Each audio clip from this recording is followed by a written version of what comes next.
Morning बच्चों पिछले video में आप लोग पढ़ चुके हैं कि हमारे चारों तरफ के वातावरण में या और सांस लेने में जिस वायु का हम उपयोग करते हैं वह वायु केवल ऑक्सीजन नहीं, उसमें अन्य गैसों का भी मिश्रण होता है। और किस गैस का कितना प्रतिशत होता है आपको ये भी बताया जा चुका है।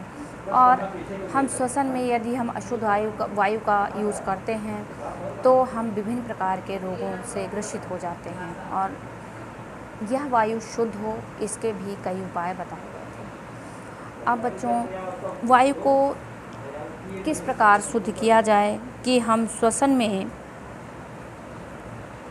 शुद्ध वायु का उपयोग करें, यानी हमें शुद्ध वायु कहाँ से कैसे प्राप्त होगी, हमें इसके कौन से हमको साधन का उपयोग करना चाहिए।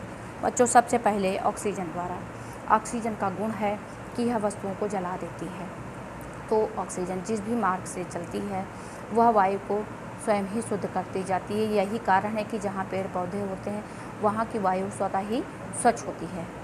अगला है बच्चों आंधी के द्वारा। जब आंधी आती है तो वायु में उपस्थित धूल के कण, कीटाणु, जो छोटे छोटे कीड़े मकोड़े होते हैं, धूल आदि को उड़ाकर लेके चली जाती है। और जब उसके साथ वह धूल गंदगी को उड़ा ले जाती है तो वायु उसके स्थान पर शुद्ध वायु प्रवेश करती है और इसके द्वारा वायु शुद्ध हो जाती है। अगला है बच्चों सूर्य के द्वारा। सूर्य की जो पराबैंगनी किरणें होती हैं, अल्ट्रावायलेट किरणें होती हैं, वह अशुद्धियों को नष्ट कर देती हैं। तो सूर्य का जो प्रकाश है बच्चों वह भी वायु को शुद्ध करता है।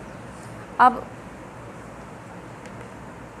कृत्रिम साधन, इसके कृत्रिम साधन कौन कौन से हैं और इसको हम यानी वायु को हम शुद्ध करने के लिए हम क्या क्या कर सकते हैं। बच्चों तो अपने घर के आसपास कूड़ा कहीं भी इकट्ठा ना करें। घर की आसपास नालियाँ जो हों वो पक्की हों, कच्ची नालियाँ ना हों।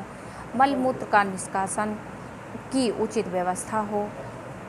घर के आसपास फैक्ट्रियाँ, कारखाने ना हों, यानी फैक्ट्रियों और कारखाने के आसपास घर को नहीं बनवाना चाहिए। ऐसे औद्योगिक स्थानों से दूर घरों का निर्माण करना चाहिए। इसके अतिरिक्त बच्चों कूड़ा करकट आदि को हटाने की उचित व्यवस्था होनी चाहिए। शहर घर के आसपास की सड़कें और नालियाँ पक्की होनी चाहिए। ऐसा होने से भी वातावरण शुद्ध रहता है और हमें शुद्ध वायु की प्राप्ति होती है। संवातन, अगला आपका पॉइंट है बच्चों संवातन। संवातन का क्या अर्थ है? शुद्ध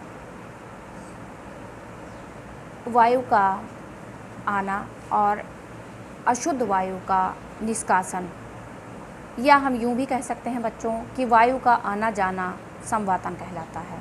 अब वायु का आना जाना से क्या अर्थ है? वायु के आने जाने से, वायु तो वैसे भी आती जाती ही रहती है, लेकिन हम विशेष उस स्थान की बात करते हैं जहाँ पर हम रहते हैं, जैसे कमरे में, ऑफिस में, विद्यालय में, यानी कि कमरे की बात हो रही है।